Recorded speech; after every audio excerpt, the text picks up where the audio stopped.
I am seriously so happy to have you on the podcast because, as we mentioned earlier in our previous conversations, hiring is seriously such a huge topic for the pet industry. There's so much struggle around the topic of hiring for the pet care industry. So I am so excited to talk to you all about hiring and get your expertise for our listeners. I would love to kind of just start off by hearing your journey into this niche of educating on the topic of hiring and what led you on that path. Oh man, thank you so much for having me, Michaela. I'm so excited to be talking to you today. I'm so excited about your podcast too. I don't know when you're posting this episode, but this morning I saw that you have 3 episodes posted so far. So I listened to all 3 back to back. Incredible. You are providing so much value. So thank you already for everything that you're doing. Oh, thank you. That's so nice. Yeah. Um, it's funny with coming into the education space in the pet industry is never anything that I thought I would be doing. It's not something I kind of set out to do. I think during COVID, much like everyone else, I was stuck at home and I had just like a lot of pent up energy and creativity that needed to go somewhere. And, when I was, like, in middle school and in high school, I had this, like, wild dream of being, like, a YouTuber one day, I wanted to be like Mr. Beast. And, I started making these YouTube videos, just kind of sharing some of my stories about being a pet sitter and a dog walker and a pet business owner. And I honestly never thought that anybody would watch the videos or that it would lead to anywhere. I just kind of wanted to do something creative and have something somewhere to put my time and my energy. I the videos on my YouTube channel started to take off pretty quickly and I got some like really great feedback from people. So I stuck with it and I kept making videos. And a few months into it, I posted a video about what it was like to hire and manage a team of pet sitters. And this was definitely one of those videos where I was like, nobody's going to watch this video. Like, I'm basically talking to myself here, but I just wanted to make the video. And that ended up being one of my most popular videos that I've ever posted. It did so well. And I got a ton of comments on it, lots of questions. And so I started making some other videos. And then, uh, fast forward, I had a chance to join like this mastermind a little over a year ago on course creation. I've kind of joked, for years that my retirement plan is to go get my master's degree and become like a uh, a professor at a community college and teach like marketing and entrepreneurship classes. I've said that for years, and so when I got this chance to join this course creator mastermind, like I jumped on it and I put out a poll on my Instagram saying, what do you guys want me to create a course on? Here's 3 options: how to market your pet business, how to hire for your pet business. And I think the other one was like how to become a traveling pet sitter. So that's something else that I do. And everybody voted for how to hire. So next thing you knew, I had a course out, the Pawsitive Hiring Course. And, here we are, a little over a year past when the course came out. And it's just been incredible. I have over 120 students in the course, and I am working with you right now to rebrand the Pawsitive Hiring Course into the Pawsitive Hiring Academy that will have multiple different offerings within it. And I love it. It's just something that I've become so passionate about. And I just love getting to help other business owners avoid some of the mistakes that I've made over the years. Absolutely. I was so pumped to come across your course because it is like I'm not surprised that all of the feedback for like which course you should do was on the topic of hiring because it's essential, right? Like obviously marketing's super important, but there are a lot of marketers out there. And hiring is crucial to growing and scaling a business, especially if that's, if you're wanting to make that leap from solopreneurship, to having a team and all of that. So let's get into some of the hiring tips for this episode. That's what people are here to listen to. So obviously, I've had a whole bunch of clients that struggle about hiring, and I am not an expert on hiring. They struggle to find trustworthy candidates or people who will actually stick around with them for a while.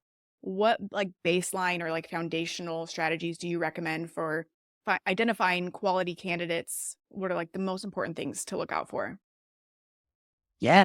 Anytime I sit down with someone and start to have this conversation, the first thing that I ask them is, who exactly is it that you want to hire? We talk a lot in the marketing world about knowing who your ideal client is and kind of uh, creating everything about your service and your marketing to attract that type of person and to speak directly to them.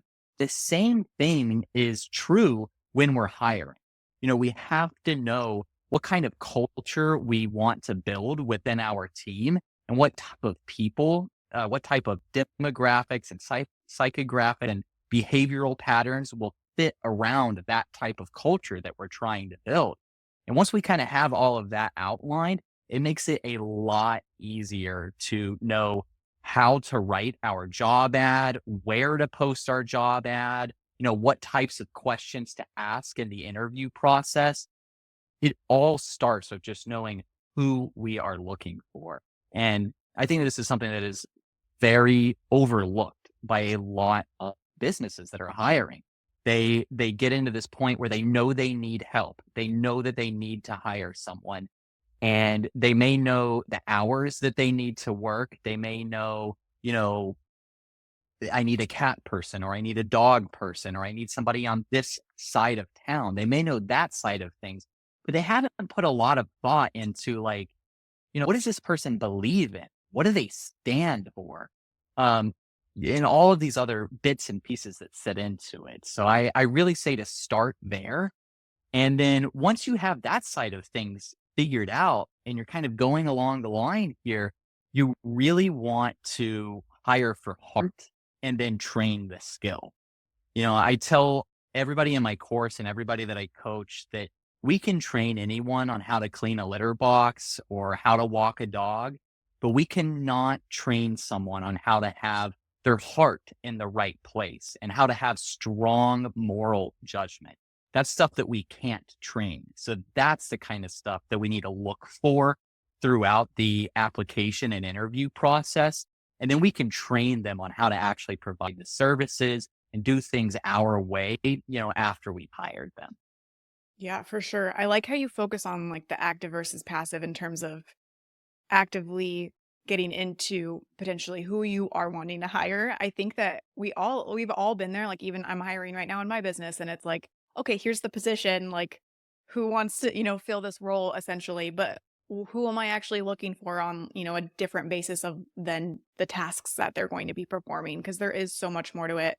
And taking that active role and or ahead of time, right? Like what questions you're asking, like you said, like getting into it and from that perspective can be so much more effective. And I love that. And I know we're going to get a little bit more into the specifics in a second, but before we get into that, I'd love to go into some potential on the opposite side. What are some red flags that business owners should look for in candidates during that interview process and that hiring process? Yeah. Oh, this is a good one. I think the interview starts the second that they submit the application. And the first thing that I look for is how long are they taking to respond to my emails? If I call them, do they answer the phone? And then in these written responses on the application and in their email responses, is it one long run on sentence with no punctuation and terrible grammar? Or is it a cohesive thought, with proper grammar? And I always think to myself that I'm here to train you on how to be a good pet professional and how to provide good customer service. I'm not an elementary school English teacher. I'm not going to sit here and teach you how to format a sentence correctly or when to use a comma or a period. You need to know all that kind of stuff before you come into our business. And that kind of stuff is so important. The timeliness of their responses and how they communicate in a written manner is so, so important because when they are out in the field, providing care for our clients and upholding our reputation, we need to know that they can speak adequately and efficiently, and that they are going to respond to us and respond to our clients in a timely manner. That is so important. That's the first thing that I look for. And then you really need to find somebody that can, think on their feet and work independently, and somebody that again has their heart in the right place, and somebody that that when things go sideways and things get tough, that even if they haven't been trained on how to deal with the situation, which they probably should have been trained on how to deal with whatever situation they're dealing with, but even if they weren't, you need to know that their heart is in the right place and that they're going to make the good, best decision for everyone involved at the end of the day.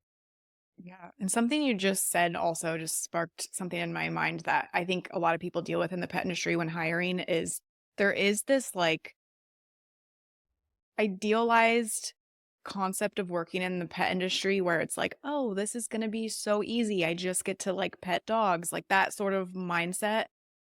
Do you have any advice for like how to set expectations ahead of time, because I know that I've had clients run into this issue where, they're on, in training, somebody's been on the team for 2 weeks and it's like, this is not what I expected. Like, do you have any advice for how to prepare for something like that? Oh, yeah. Making sure that everyone is on the same page from day one is so, so important. And I am just a huge advocate for being completely transparent and honest, with every aspect of life, especially when it comes to how we interact with our team and our clients.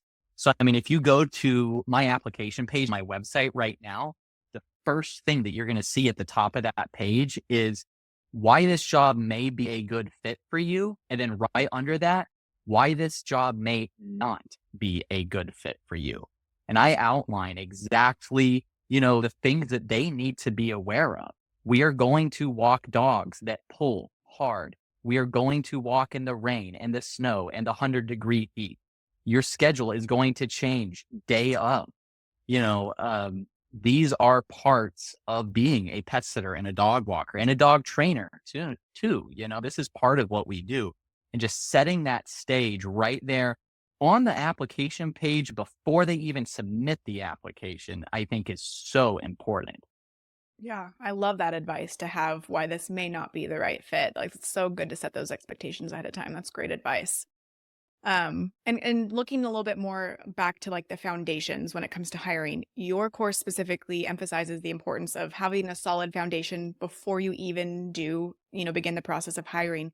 Can you elaborate a little bit more on like what this foundation looks like and why it's critical for the hiring process?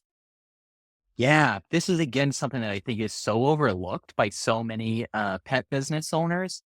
And everybody's heard the phrase, you can't build a strong house on a weak foundation. And the same is true when we are building our team.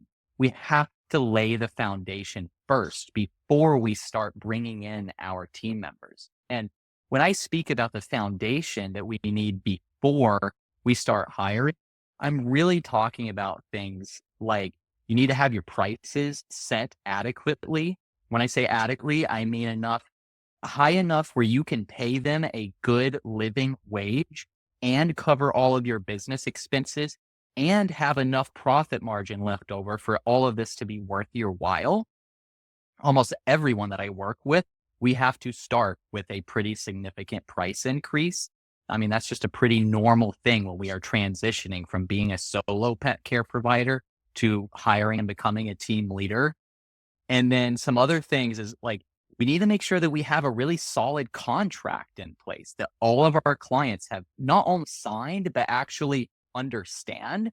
So I know all of us scroll to the bottom and click agree without reading the policies.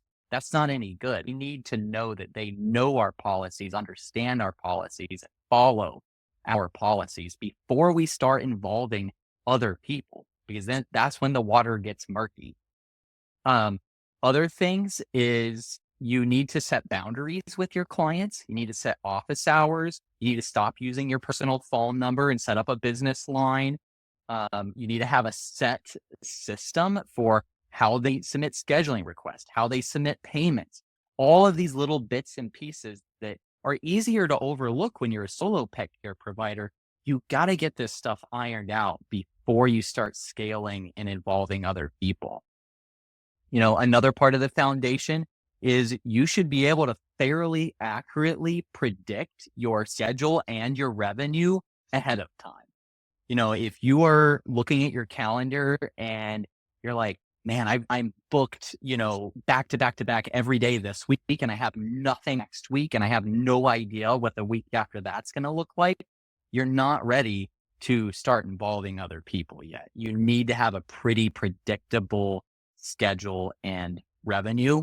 That's kind of like the base layer of the foundation. And then once you've got those things set and you're starting to think more about hiring, then we can start talking about things like you need to know how you're going to pay these people, how you are going to schedule these people. You need to think about how am I going to handle issues when they arise? Because I can promise you they will arise. It's not if, it's when, you know?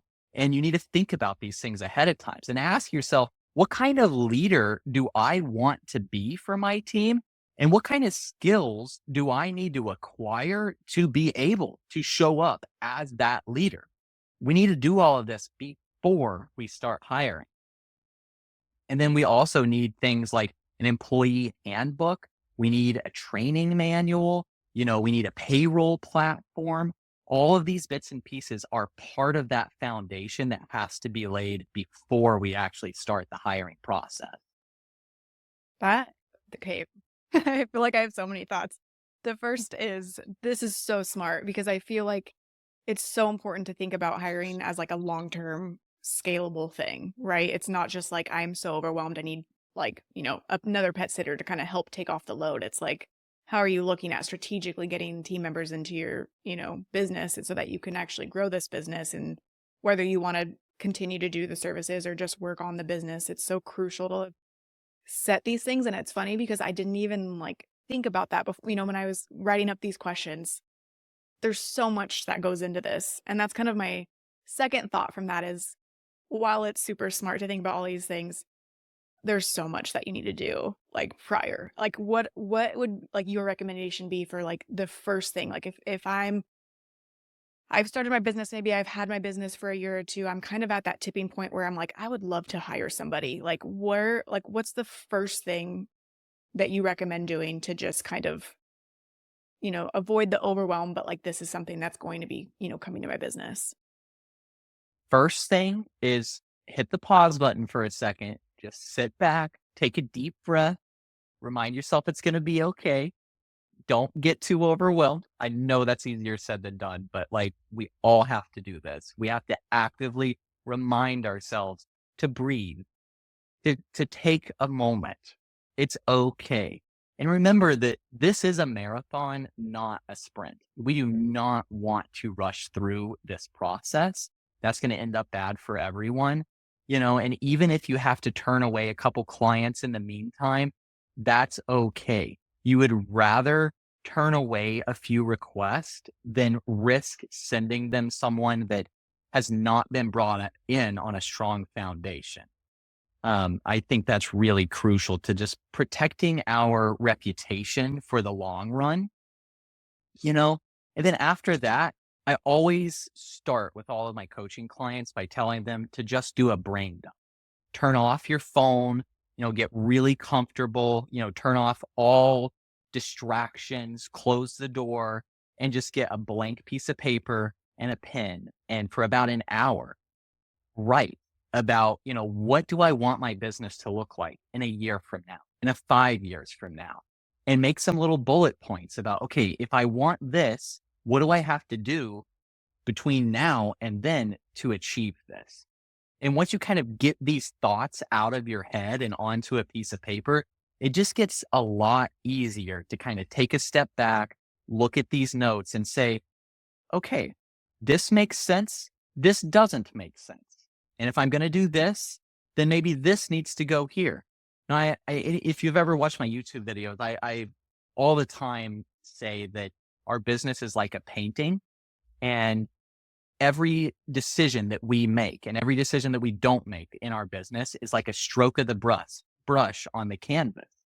And there are times in our business where we need to be really up close to the canvas and doing those finer details.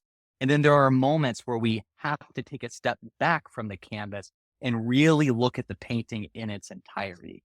And that's something that we really need to remind ourselves as we're preparing to hire and start to lead our team. That there are moments where you're going to have to be in the weeds, in the finer details. And then there's moments where you're going to have to pull yourself out of that and look at the bigger picture.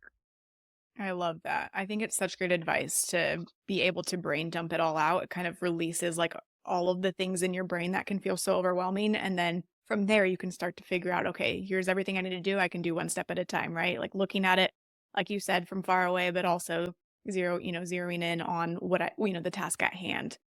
So, okay, let's get into some like tangible tips for the hiring world. What are some of your best tips for writing effective job ads that attract quality applicants? Yeah. First is what I already said, figuring out who you are trying to hire and making sure to tailor your job ad directly to that person. Um, the next thing I will say after that is keep it short.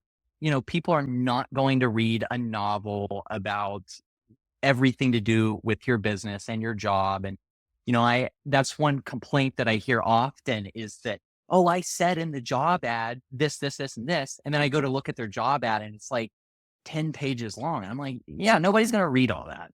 It should be maximum 600 words. I try to make all of my job ads no more than 400 words.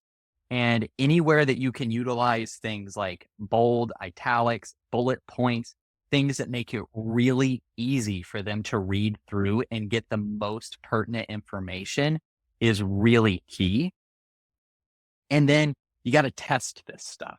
You can't just put out one job ad on Indeed and then sit back and go on the pet sitter Facebook groups and complain when you're not getting the applicants that you want.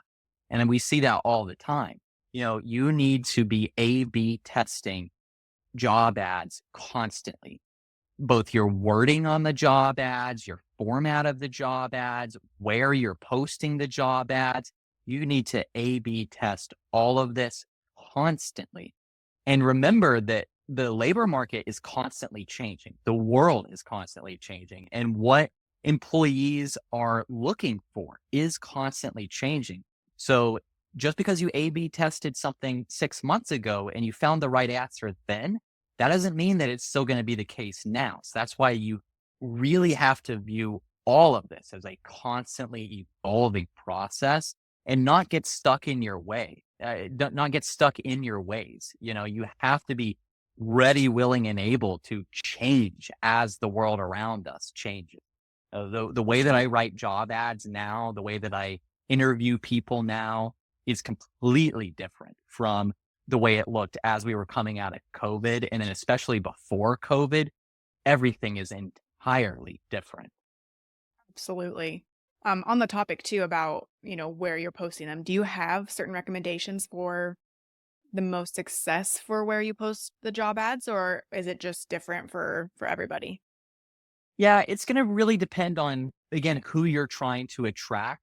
But Indeed does still seem to be one of the best platforms to use. Um, Now, Indeed is kind of changing right now as we speak. They're really shifting away from free job ads and going more towards paid job ads, and it's getting harder and harder to be seen with a free ad. That doesn't mean that you can't post a free ad, and that doesn't mean that you can't be found and seen through a free ad. Just again, remember that these things are changing. Um, Google Jobs Board is becoming more and more popular. Um, and local Facebook groups can be really good too, just depending on who you're trying to attract. I personally hire a lot of stay at home parents and retired people. So local Facebook groups are really good for me. And even building relationships with other businesses. Again, just how we market our services, we can market our jobs in a lot of the same ways. I go very often to local doggy daycares and veterinarians And I'm not actually trying to hire their employees. That was a strategy that worked before COVID. That strategy doesn't seem to work as much post COVID, but I can try to hire their customers. I can go to these places and with a physical job ad, a flyer with a QR code, and I go to them and I say, the people that patronize your business could be a great fit for what I'm trying to do here. Here's why. Would you mind putting my flyer on your community board? And that really helps, especially with like the more retired age bracket, things like that. Yeah, that's smart. I love those ideas. Definitely a little bit more unique than just, just sharing to Indeed, right? Like how do you actually get into your community to market these positions that you're hiring for? So that's awesome. As far as like interviews go, do you have any favorite interview questions? Can we pause for just a second? I got to plug Yeah. my phone in. Yeah, no My worries. This is killing my battery. Of course. Okay, can you still hear me? Yes. Okay, perfect. Let me. Now it's going to be hard to lean my phone. Hey, no Sorry. rush. You're all good. Okay, I think this will work. Sure. Okay, repeat the question. Yes. So do you have any favorite interview questions for people who are posting their jobs on platforms like Indeed? Yeah, I'm a really big fan of scenario based questions because these can show you really the skill set that you're going to be starting with. And more importantly, it will show you their thought process and where their heart is, where their morals are. So if you go look at my application on my website, you'll see a lot of, if you walk into this situation, then what? Right now, and these questions change a lot over time. But right now, one of my favorite questions is, you have a 30-minute visit to feed a dog and a cat, give them both medicine, scoop the litter box. You have to take the dog out to potty and play with him, and you need to love on the cat. But when you walk into the home, you see that the dog has had diarrhea all over the white rug, and the kitchen sink seems to be leaking. How do you prioritize your tasks, and what do you tackle first? Again, I'm not looking for the perfect answer. I will train them on how to clean that rug and how to address the sink leak and all of that kind of stuff. I'm looking to see, how do they think about this? How do they prioritize these tasks? And do they even care enough to tackle everything? You'll be amazed by how many people I have submit an application and say, well, I'm a pet sitter and a dog walker, so I would ignore the sink because that's not my job. It's overwhelming the amount of people that will apply and say things like that. And that tells me, dude, your heart is not in the right place. This is not going to work. Interesting. That is very surprising. Yeah, it is Wow. very surprising. It's the whole hiring process has lots of surprises. It's very Yeah, fun. yeah. It seems that way. Yeah, I mean it's nice though to be able to have questions like that in place so the interview process and the hiring process and the onboarding process is so time consuming that it's nice to have questions like that in place to like, help you weed out the people that, could be potentials. Like you said, it doesn't have to be the perfect answer, but yeah, the heart, do they want to make sure that they get everything taken care of? That's a very smart question, obviously, because you do get people who are answering very surprisingly, for sure.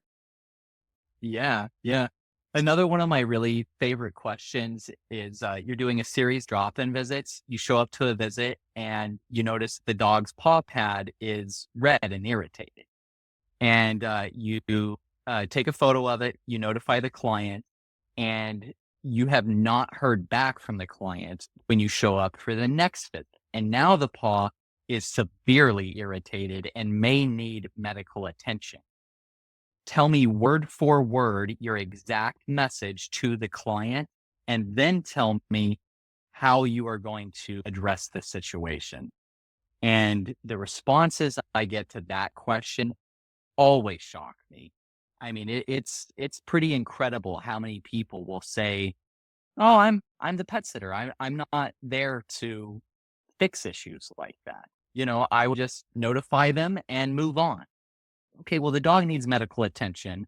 Like, I didn't expect you to know the exact answer, but if you don't have the morals to get medical attention for a pet that needs it, even if you haven't heard back from the client, then I don't want to work.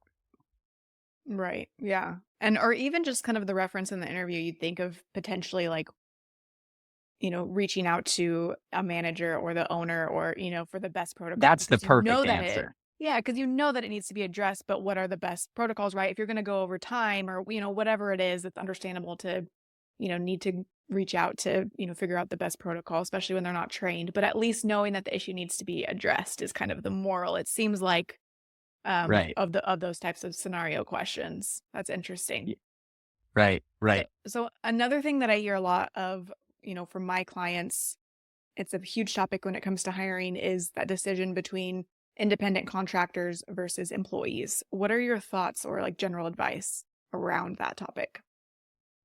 This is something I am very passionate about, and I may ruffle some feathers with this. So I'm sorry to do that on your new podcast. I love it. I am 100% anti independent contractors, 100% for the employee route. I'll tell you why.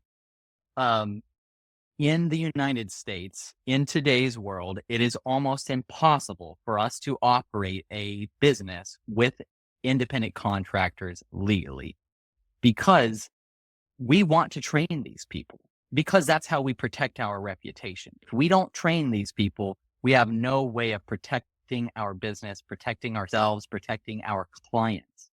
And if you want to provide any training at all, have any control over their work at all, they legally have to be an employee. An independent contractor, legally speaking, is a completely other business that has their own policies and their own, way of doing things. And you're just sending them work. The other piece of this puzzle is that if you're using an independent contractor, they cannot be doing the quote unquote core work of the business. So as a pet sitting and dog walking business, I cannot have a independent contractor performing pet sitting and dog walking because that is the core work of the business. I could hire you as a marketing person or as a website expert as an independent contractor, but I cannot have someone legally doing pet sitting and dog walking as an independent contractor. And so that's kind of my legal spiel there. I should preface that I am not an attorney. This is not legal advice. Don't sue me, bro. What? I love it. But, No, that's such uh, good information. I'm super passionate about this because I started my business with independent contractors, 10 years ago. And because I didn't know any better. And then I ended up getting audited by the Department of Labor and I failed that audit. I know what it feels like to go through that process. And I do not want anyone listening to this to have to go through that process. Yeah, that sounds very rough and stressful for sure. Yeah. And it's Yeah. I feel like people make the hiring process seem more simple by starting with independent contractors, right? Because it's easier to just hire someone and, do the W-9 versus like now I need to learn how to have employees. It seems more like daunting and overwhelming, but it seems like it's the worth it scenario to protect yourself and be able to train, more so have your values, especially, as a reputable pet care provider or even, dog training and all of that. Unless, especially I guess with dog training as well, because there's such particular training protocols and things like that when it comes to, any sort of expertise in the pet industry. So that's really good advice. And I love your insight on that. And kind of along this a similar topic, and I actually had a client that dealt with this as well, is the, like, overnight dilemma of, providing overnight care, and I actually had a client that dealt with that with an employee coming back, like, a year later, um, for the whole overnight thing, and she ended up getting rid of that service because of the headache around it, and it was just a horrible scenario. So what are your thoughts? Should people be discontinuing overnight services, or, like, how do you figure out making that work? Because it is a valuable service, right? Like, if I was gonna have an overnight pet sitter from, personally, I would want someone with my dog overnight. Is that something that pet care companies can provide, or like how do you make that work? It totally is something that they can provide with employees. And whether or not you want to, though, is going to be very dependent, on each business and each business owner and your future goals and everything, you know. But at the end of the day, we just have to know that we have to pay our employees at least minimum wage for any and all work that they are providing, even if they're just sleeping at the home. So we have to start with just understanding the math. If your minimum wage is $15 an hour in your area and you're offering a 10-hour overnight, right off the bat, you're going to have to charge at least $150 per night just to cover their wages. Now you're going to have all of your labor taxes and your payroll fees and everything on top of that. And you have to have enough profit margin left over for it to all be worth your while on top of that, not to mention any other, operating expenses you may have as well. So you just have to start with making sure that you understand your numbers and that you've done the math correctly and that you are tracking your employees' hours. And a lot of businesses do choose to move away from the overnight model because, as you can tell, it gets very expensive very quickly. In my area, I offer an 8-hour overnight that starts at $160 a night, and we barely make any profit off of that at all. We really only offer that as a service to kind of attract some clients into our business. And then we try to convert them into other services, dog walking, drop-in visits, and things like that. And when people contact us for that service, we tell them that this is very limited availability for this service. And we really reserve that availability for the pets that actually need it. So medically needy pets, pets with severe separation anxiety, and things like that. If you have a happy, healthy dog that sleeps in the crate overnight, you do not need an overnight pet sitter. I'm going to ruffle some feathers with that too, but it's the truth at the end of the day. And uh, you can also kind of mitigate some of this by offering a almost overnight. You see more and more businesses start to offer that service now. And the way that we do this is it's 2 hours in the evening and then 1 hour the following morning. So this gives the pets and the clients, everything that they're really looking for out of an overnight. They get, enough time for us to feed dinner, go on a walk, play in the yard, cuddle on the couch and watch TV for a little while. They get all of that good stuff. They just don't have to pay for us to actually sleep there. So we get to offer it at a much more affordable rate for the clients. The dogs are still getting everything that they want and need. And our employees get the benefit of actually being able to sleep in their own bed with their family. So it's a win-win for everybody at the end of the day. Absolutely. Yeah, that sounds like a good option. I've seen people do like a tuck down, like or a tuck down service or whatever, just Yeah. get their bed all ready. And I feel like, that's a nice like transition as or compromise, I guess, if you will. But that is definitely one I've been seeing trending as well, kind of away from, that full overnight because yeah, there's so many issues when it comes to pay, people getting in trouble with, how they're doing that versus, yeah, how do you make that a profitable thing? And perhaps in doing that evaluation, you make, the decision that that's still a worth it thing to do to kind of, like you said, get people into the business. But I like that idea of also offering that for people who do really need it. And perhaps it's something that you don't even necessarily promote on your website, but for those, with medical needs. And I guess it does depend on your business too, right? Like, we talked in the last interview on the podcast with Michelle about, niching down in specialization. If you're specializing and working with diabetic dogs, senior dogs, dogs with, separation anxiety, that can be something that could be really still, a lucrative thing in the business, because it is a specialty service and that's, the clients you're working with, right? Versus, just something a little bit more general. So definitely something to consider. Um, so I'd love to transition a little bit more into now keeping people around once you've hired them. So once you've made your hire, how do you ensure a positive onboarding process for your new hire? Yeah, I think the most important thing is that you need to know what the next steps are for this employee before you start the process. You need to have these steps in writing, documented, and share them with the employee. Anybody that's ever started a new job, the one of the worst feelings is to be sitting there and just not know what's coming next or when it's coming. So if you can kind of just pass them this outline and say, okay, here is when your onboarding session is going to be. Here's what we're going to for that session. Here is when you're done with all of your online training modules.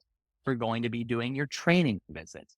Here is when you're going to be promoted from a tier 1 to a tier 2 team member, or however you do your pay increases and things like that. They need to know the path forward. And starting with that will get you so. Yeah, and it's funny. I mean, how many things have we talked about today that almost just has like a parallel in how you run your business, right? Like onboarding your clients, looking for clients in terms of like who you want to work for, like your ideal client avatar and marketing and how much that actually correlates into the hiring process as well.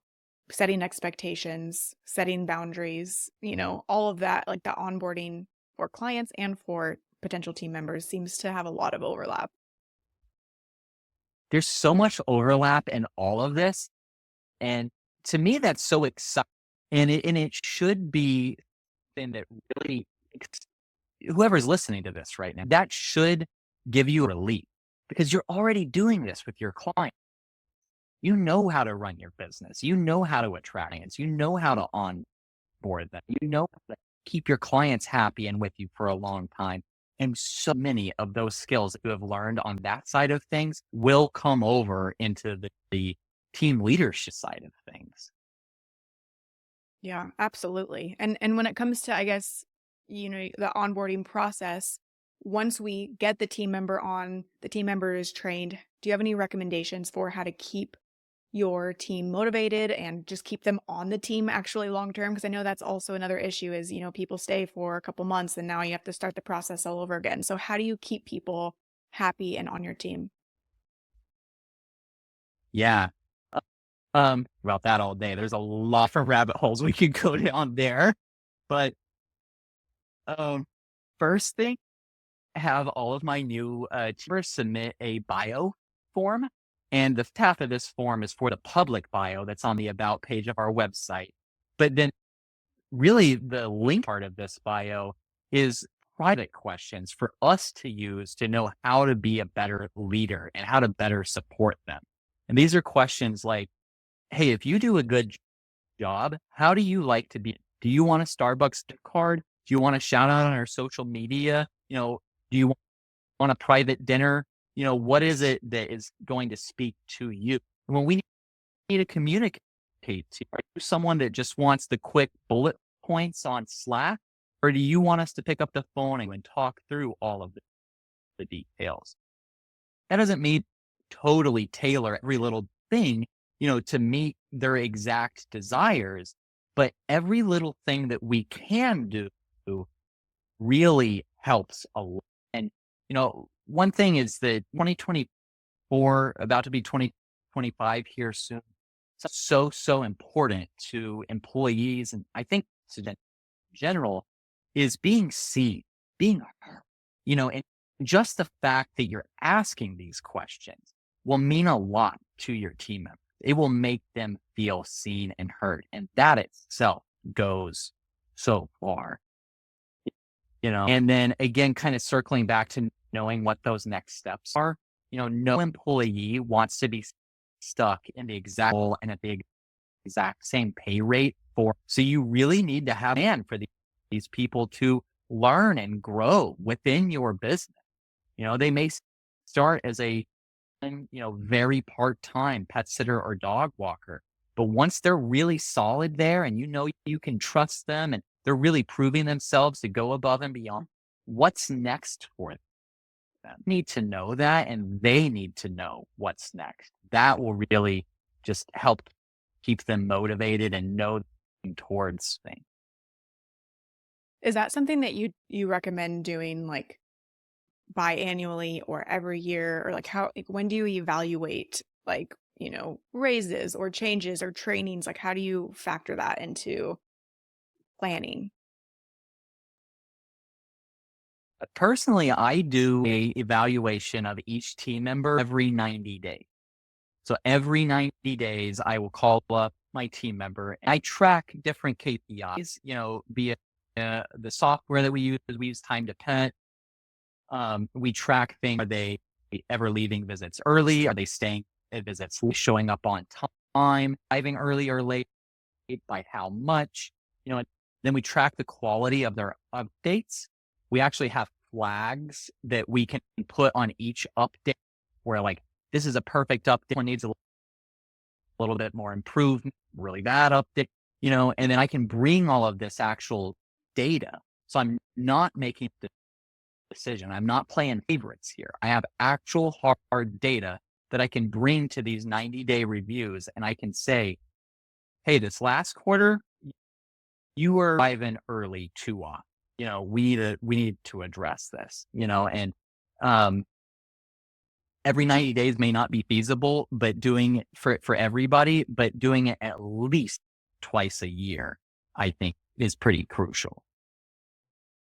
That's great advice. I'm such a nerd when it comes to like using your software's capabilities, and I love how like refined you guys get with tracking those things because it's so important, right? Like obviously you can, this pet sitter is really nice and is a great has the heart and right, but there's more to it than that too. And using the software and the features that come with it to be able to kind of track those things and just kind of go over the past 90 days or whatever. I think that's so valuable, and I love that, and I just think so many people have software and only use the basic functionality, so I love that you brought that in there. I'm a big, lover of time to pet as well.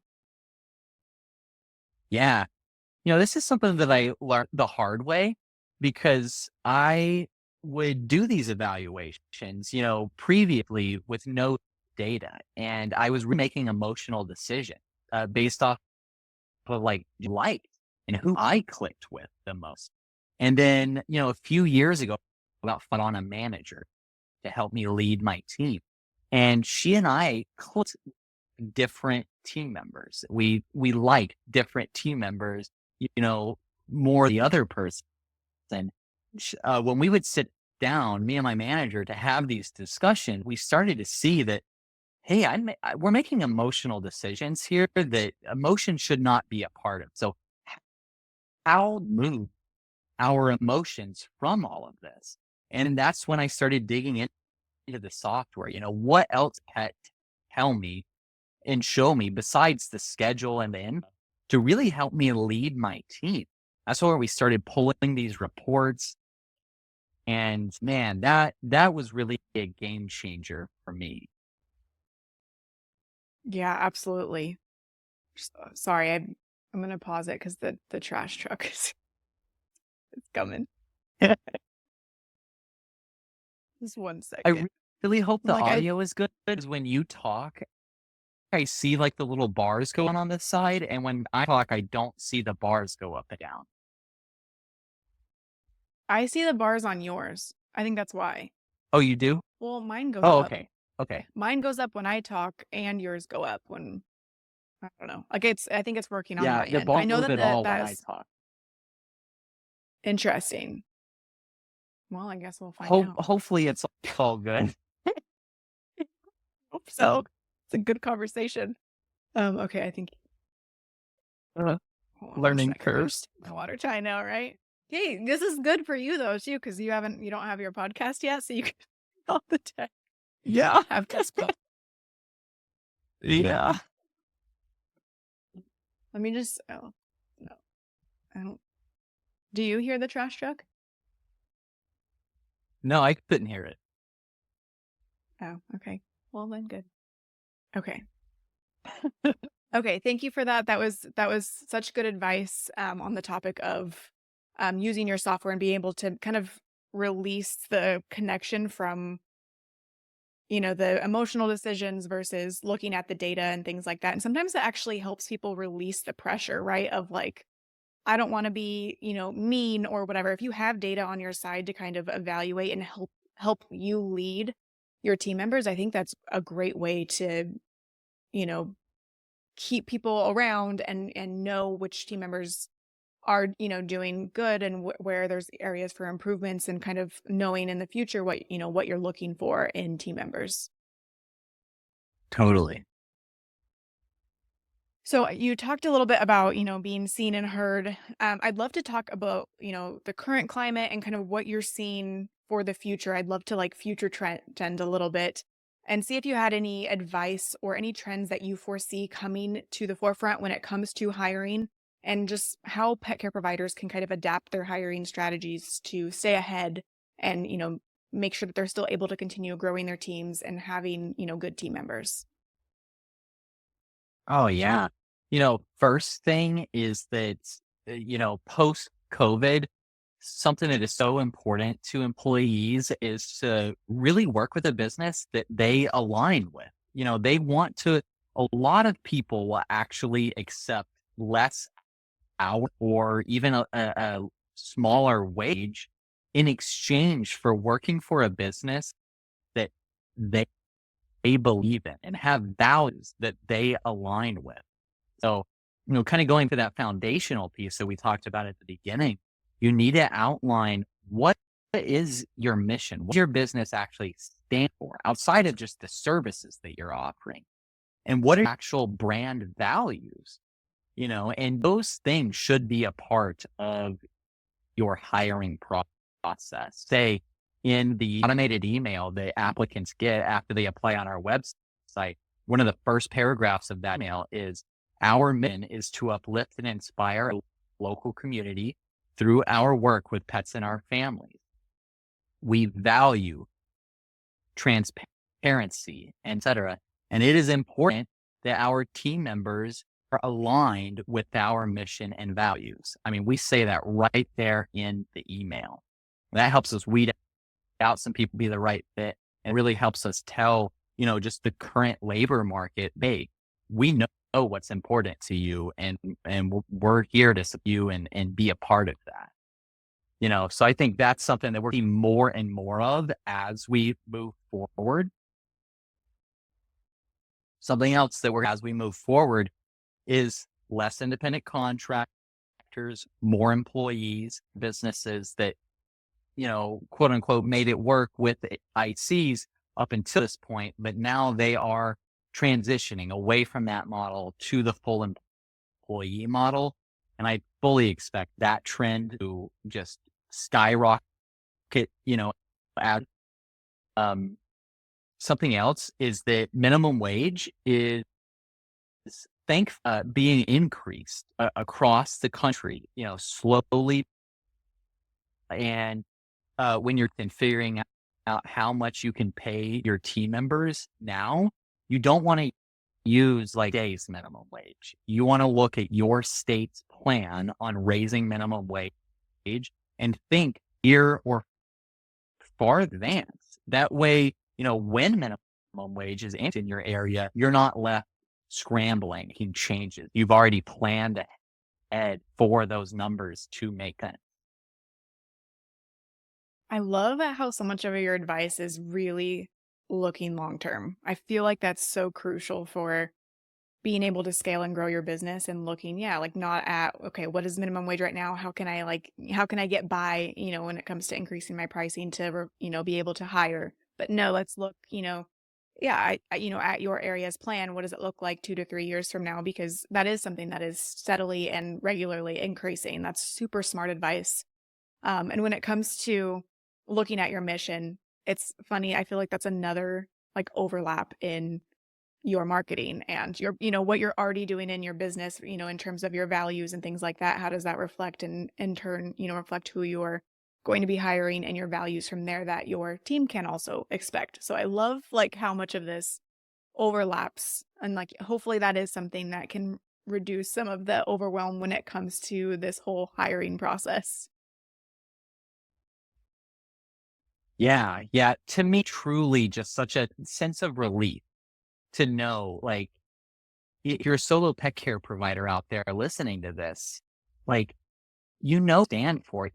Even if you haven't written your mission statement yet or outlined your brand values, what you value, what you start. So that gives you a good start. Just set aside an hour one afternoon to actually write these statements. You know how to attract your clients. So that stuff is going to overlap into the hiring process. I mean, you've already learned so many of the hard parts by building your business to where it is now already. Um, so I really hope that that helps ease some of the worries. And, if I can really just relate anything to listeners, it's that this is a long-term plan. You really have to think not just a year in advance, but 5 years in advance. And things are going to change between now and 5 years. I'm not saying that if you sit down and write a 5-year plan today, then everything's going to go exactly to plan. I promise you it won't go exactly to plan, but it will have some kind of guidelines and some general parameters along the path forward. And just remember that this is a marathon, not a sprint. And you really cannot rush any part of business, whether it's attract clients, building your website, figuring out your branding, attracting team members, learning how to train them. All of these different things take time, and that is okay. One of the most common things that I hear from people is, "Oh, so behind, should I already had this done?" And I say, and I apply with, says who? Says who? You set that deadline for yourself. Let's pull up your Google Calendar. Let's pull up your time to pet schedule, and let's create a realistic timeline. And that realistic timeline, I guarantee, is going to be a lot longer than whatever you have in your mind, right? And that is perfectly okay. I love the ability to like release some of that stress. And that's something that is super intermixed with everything that we do at Pet Marketing Unleashed. So as we kind of wrap up this topic on hiring and before we get into information about your course and how people can learn more, I always like to end interviews, or this hopefully will soon be a regular thing I ask on future interviews since this is technically our second one, but I'd love to know your favorite mindful practice or tip that you have to help reduce stress and burnout in either your business or your life or both. Oh man, and I love this question, and my answer is going to sound so cheesy. I know people tune out when I say this, but you have to exercise regularly. You have healthy, and you have to get enough sleep. I promise. If you cut food and soda out of your diet, drinking water, start eating lean meat, more vegetables and fruits, you start seeing at least 8 hours a night, and you start, even if you can't go to the gym a few times a week, at least going on a regular walk. Do not mean booking yourself another dog walk with a client, a dedicated walk for you to and to process things. This is a walk, not a dog walk. Those three things, exercise, sleep, and your diet, can change your life on every aspect, no doubt. That's really good advice and definitely one I'm actually seeing come up more as like this holistic perspective on what it means to be a business owner and to do it well and sustainably and having that fulfillment and all of that comes with so much outside of the business. And it's funny how much I've even realized like even just removing screens super late at night and how much that has an impact on my sleep. Like, there's so much that kind of goes into it, but yeah, sleep, exercise, and the food that you're putting into your like, I love that advice. That's a great advice. I would love to learn more about where people I can love find you, the and I'd also love to know more about your course. Oh, yeah. Uh, so you can be on YouTube. It's youtube.com/Doug the Dog Guy.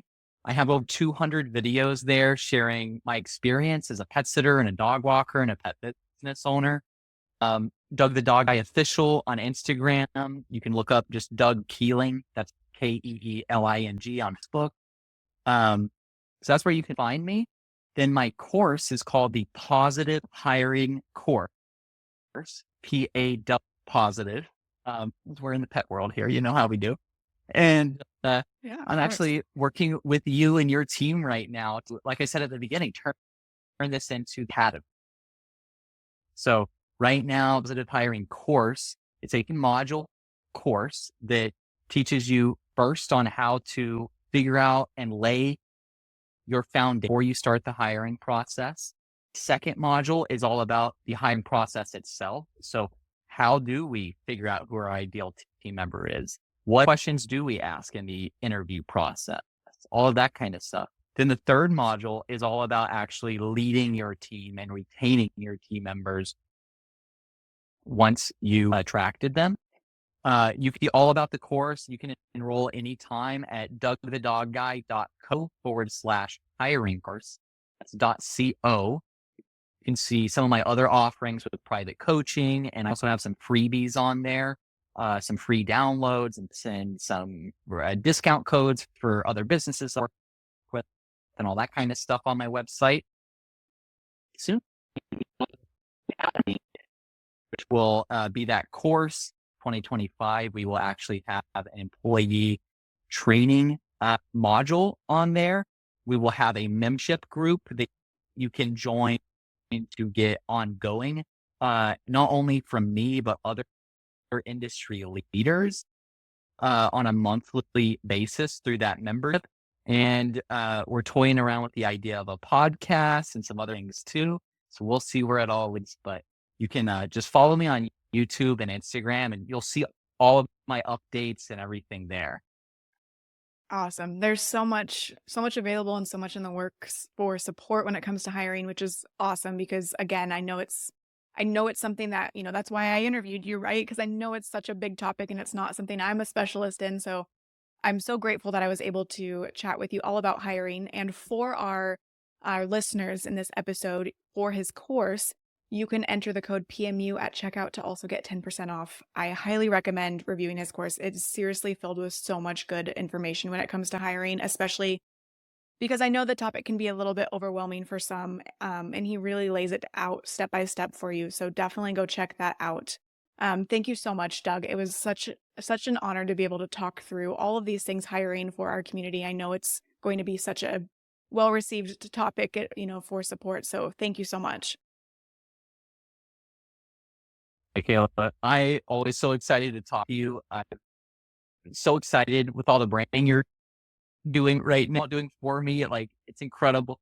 And I'm honored to be your second behind my Michelle. Like I love Michelle. Everybody loves Michelle. So to be right behind her, like, dude, I'm honored. I'm stoked. So thank you. That's awesome. Thank you so much. All right. Let me just, cool.